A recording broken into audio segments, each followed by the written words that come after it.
warahmatullahi wabarakatuh. Sebelumnya perkenalkan, nama saya Rintan Wandari dengan NIM 501200407. Saya dari kelas 4C Ekonomi Syariah dengan mata kuliah Ekonometrika. Nah, di sini saya akan menjelaskan mengenai peramalan saham dengan imputasi sumari. Sebelumnya kita buka program R terlebih dahulu. Kita buka program R. Selanjutnya kita cari data yang akan kita gunakan. Di sini saya meletakkannya di data D. Kita cari. Kita buka.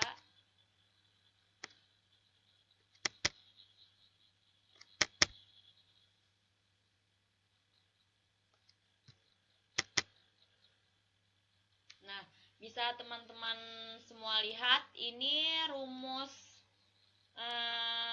data yang akan saya gunakan. Nah, di sini saya menggunakan data BOSS.JK1.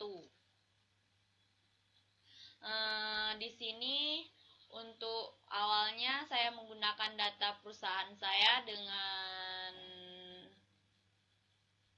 BOSS.JK1. read.cps buka kurung tanda peti 2 D. Kenapa di sini D? Karena saya meletakkan datanya di D. Jika teman-teman meletakkan datanya di bagian E, bisa teman-teman ubah D ini menjadi E atau C. Gitu ya teman-teman. Selanjutnya untuk kedua, garis miring BOSS.JK1.CPS tanda peti 2, header sama dengan tes tutup kurung. Nah, di sini kita running terlebih dahulu bagian pertamanya. Untuk memanggilkan datanya, kita running bagian ini. Nah, di sini bisa terlihat 1 sampai 6 di sini merupakan data awal atau data pertama untuk memanggilkan datanya. Terdiri dari 6. Nah, untuk bagian ini BOSS.JK1 BOSS.JK1. Untuk di sini kita pakai bagian volumenya saja. Bagaimana caranya? Caranya dengan menggunakan tanda dolar. Di sini terdapat tanda dolar. Karena kita hanya memunculkan bagian volumenya saja, kita pakai tanda dolar di sini. Coba kita running terlebih dahulu. Nah, di sini bisa kita lihat ya, muncul yang bagian ini tadi untuk memunculkan datanya. Dan ini kita menggunakan volumenya saja dengan menggunakan tanda dolar di bagian sini. Lalu kita akan selanjutnya kita mau running bagian time series titik float ini. Nah, di sini kita lihat di sini ada 500 data dari pertama, kedua, ketiga, dan sampai 500 data dan seterusnya. Nah, bisa kita lihat di sini merupakan grafik sambungan garis. Jadi di sini bisa kita lihat grafik ini merupakan grafik garis. Di sini kita lihat naik, turun, dan di sini drastis naik, kemudian turun kembali dan naik lagi. Nah, bisa kita lihat ya teman-teman. Selanjutnya kita lanjut ke bagian library. Nah, bagian library ini kita harus mendownload dulu seriesnya. Nah, cara mendownloadnya yaitu dengan menggunakan Pages. Kita ke Pages dulu, Pages, install Pages.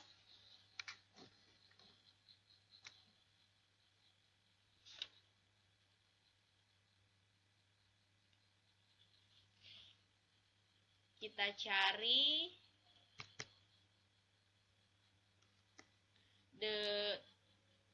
seriesnya. Series untuk menginstal bagian library-nya.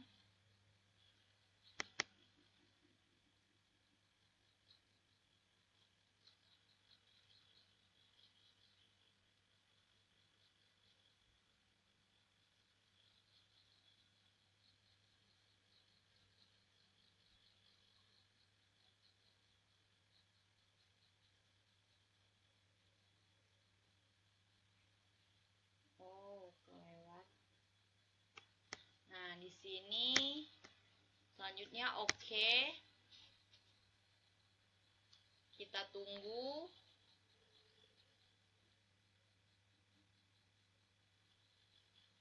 Sampai nanti dia keluar data-datanya di sini.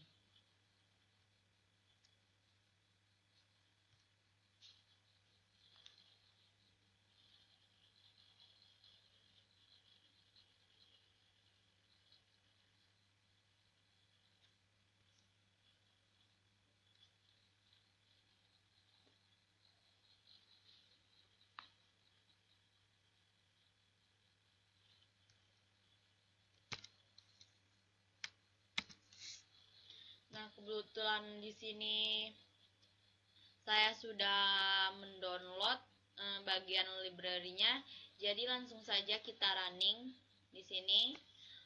Selanjutnya untuk ADF.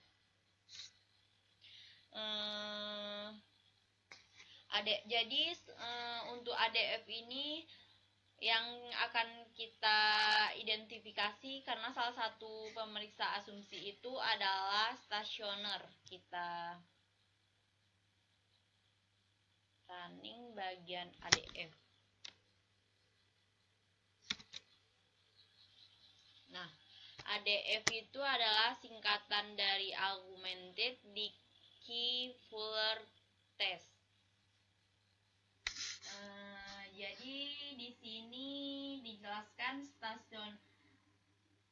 bahwa data yang akan diidentifikasi. Jadi karena salah satu pemeriksa asumsinya itu adalah stasioner. Jadi stasioner itu disebutkan juga konstan. Stasioner di sini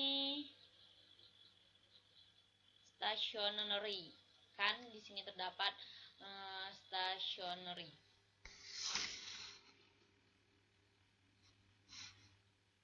Jadi stationary itu adalah salah satu asumsi yang harus ada pada model ARIMA. Jadi menggunakan teknik ADF text ini atau Augmented Dickey Fuller Text ini,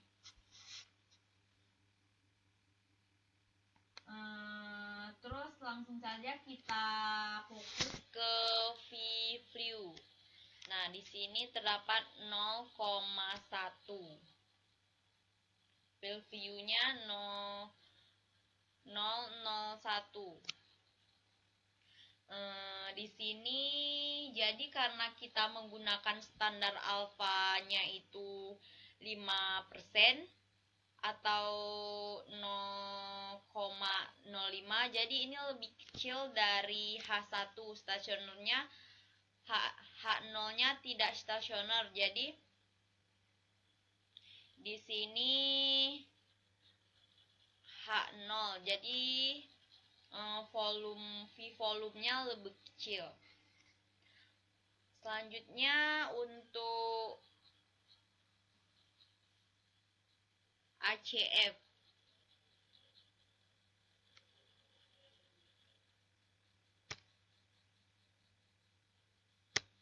Kita lanjut ke ACF.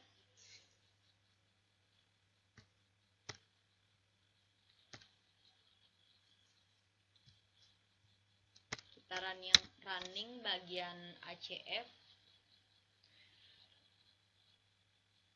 ACF, jadi arti dari singkatan dari ACF ini Contour Selection Version.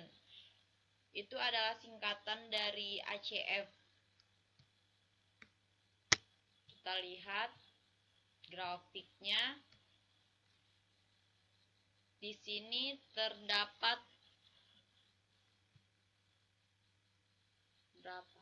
Kita hitung 0 ini nominalnya dari 0. Jadi 0 ini tidak kita hitung dari sini. 1, 2, 3, 4, 5, 6, 7, 8, 9, 10, 11, 12, 13, 14, 15, 16, 17, 18, 19, 20. Nah, jadi 20. Kenapa kita hanya mengambil 20? Karena selanjutnya itu kita hanya mengambil di atas garis ini. Nah, kita hitung itu jumlahnya ada 20. Ini untuk ACF. Nah, untuk bagian VACF-nya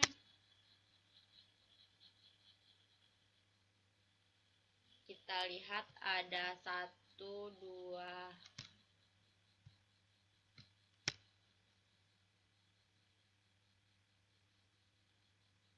ada 4. 1, 2, 3, 4. Nah, di sini ada 4. Nah, selanjutnya kita masuk ke dugaan kita. Nah, kita bisa melakukan overfitting yang namanya model yang lebih luas. Jadi bisa di sini dugaan 1 Arima BOS titik JK1, order.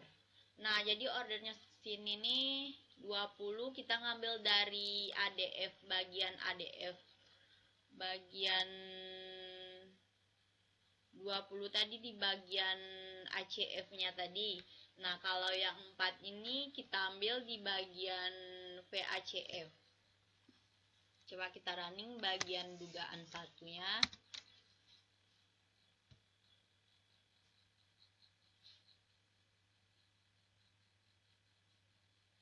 Jika terdapat error di sini berarti salah.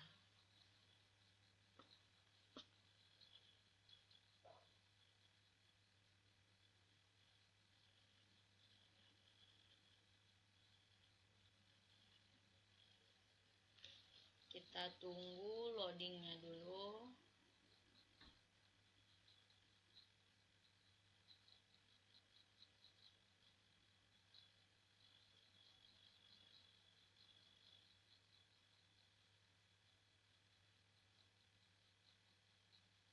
Nah, selanjutnya bagian dugaan 2. Nah, di sini kita bisa menambah atau mengurangi di bagian atas ini kan 20, kita bisa menambahnya menjadi 22 atau mengurangnya menjadi 18. Yang bagian dugaan 3-nya seperti itu. Kita running. Nah, di sini ditambah include main false. false.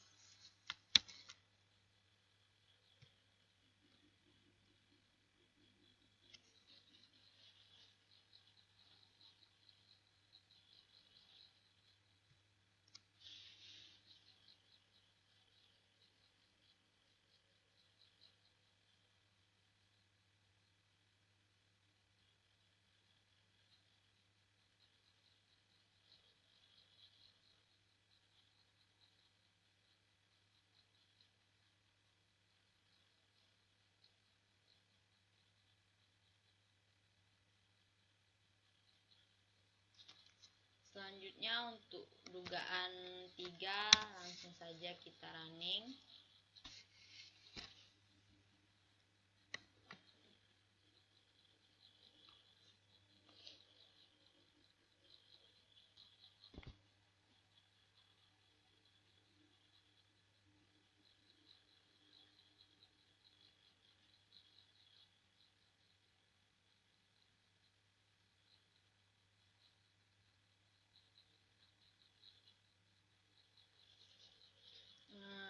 Dan terakhir dugaan 4.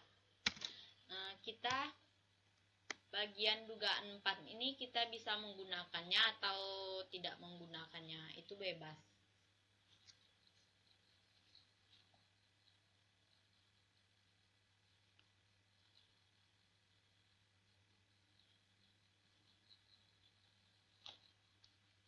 Lanjut kita masuk ke library. Nah, di sini seperti tadi kita harus mendownload terlebih dahulu. Nah, kebetulan di sini saya sudah mendownloadnya. Kita lanjut saja, kita running saja.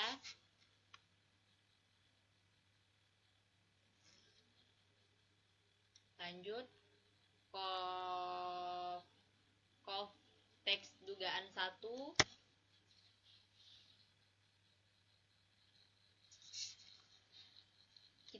Selanjutnya kita running.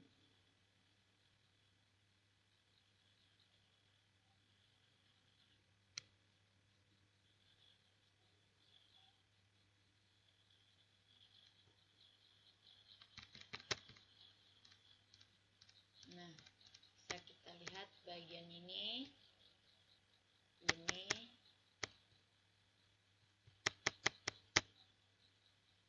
Kita lanjut ke conf teks bagian dugaan 2, dugaan 3, dan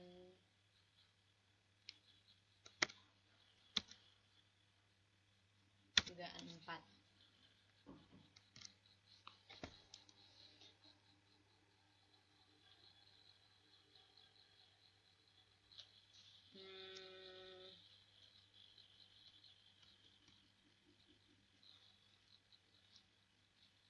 Selanjutnya kita masuk ke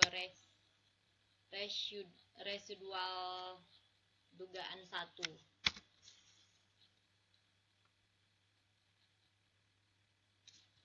Nah, di bagian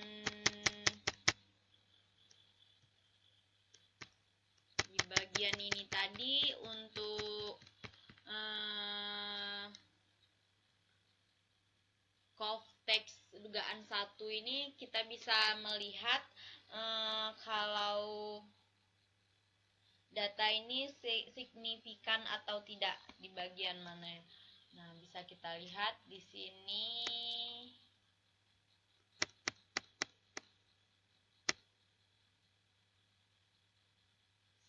signifikan di bagian ini.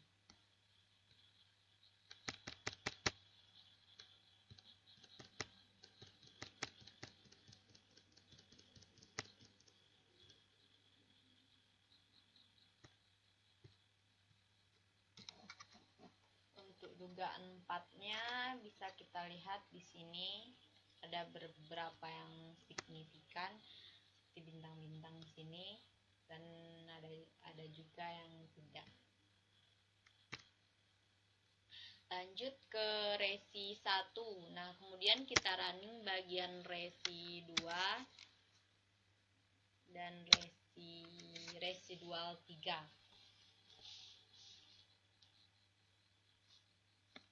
Selanjutnya kita masuk ke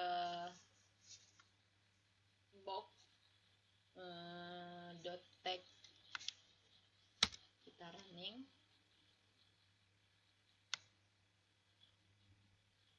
Leg 6. Di sini legnya ada 6.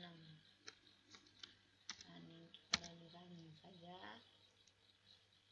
Nah, di sini terdapat library lagi di bagian ini, karena semua library-nya sudah saya download, jadi kita running saja. Kita running.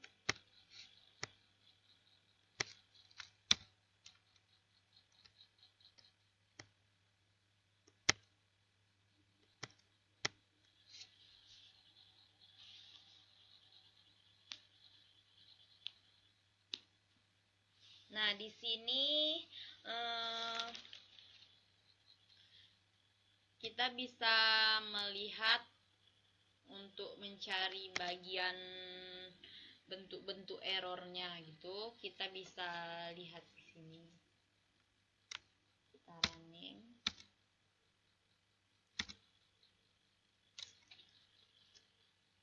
Nah, ini bentuk-bentuk errornya kita mengecek daripada model-modelnya, ada model 1 sampai model 4.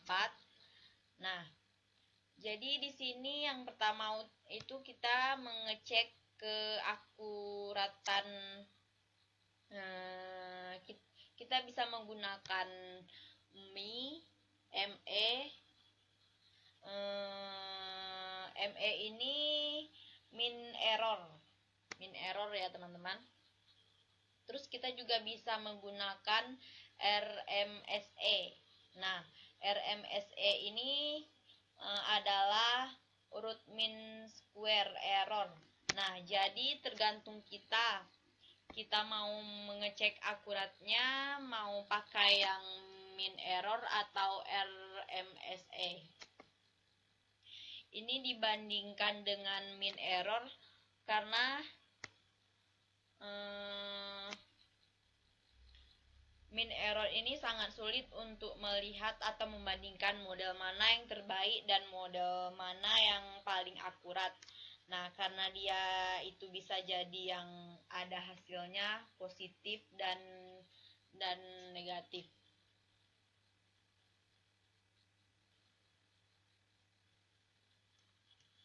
Di sini kita lihat bagian saya menggunakan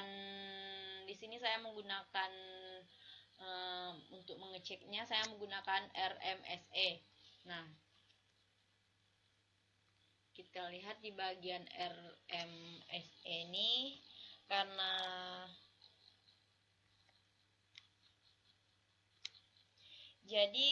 rootnya itu suatu bilangan otomatis, secara sistematis itu pasti bernilai positif. Nah, untuk melakukan perbandingan pada model terbaiknya, nah lalu di sini kita langsung saja melihat errornya paling terkecil. Pada bagian mana errornya yang paling terkecil? Kita lihat bagian RMSE-nya, errornya yang paling terkecil bagian mana.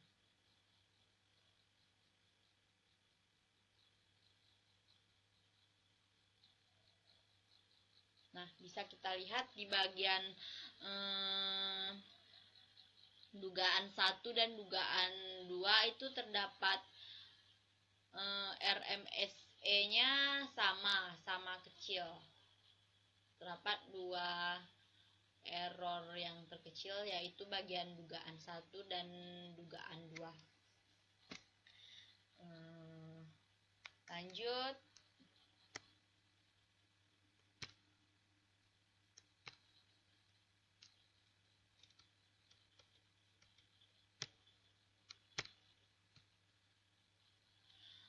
Karena di sini bagian ini.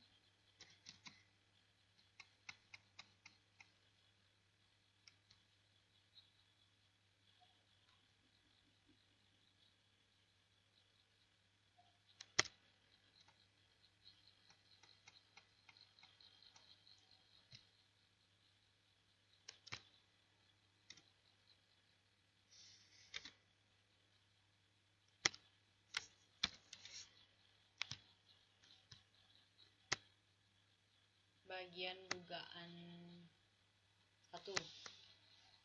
Nah, itu saja yang dapat saya sampaikan. Lebih dan kurang saya mohon maaf, saya tutup. Wassalamualaikum warahmatullahi wabarakatuh.